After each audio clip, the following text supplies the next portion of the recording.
মাঝে মাঝে একটু জিরিয়ে নিতে হয়। ঘুরে দাঁড়িয়ে মাঝে মাঝে একবার দেখতে হয় পিছনের মানুষজন, ঘরবাড়ি আর ক্ষেত খামার।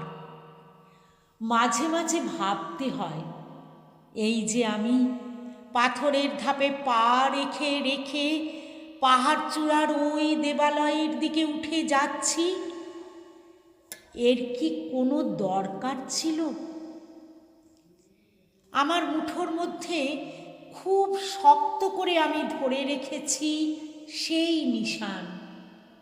পাথরে পা রেখে রেখে ওপরে উঠে গিয়ে মন্দিরের ওই চূড়ায় যা আমি উড়িয়ে দেব।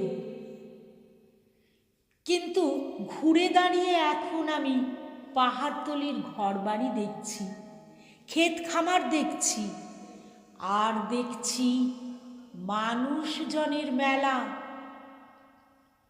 ঘুরে দাঁড়াবার এই হচ্ছে বিপদ। মনে হচ্ছে কোথাও কিছু ভুল হয়ে গেল। মানুষের ওই মেলার মধ্যেই এই নিশানটা আমি রেখে আসতে পারতুম।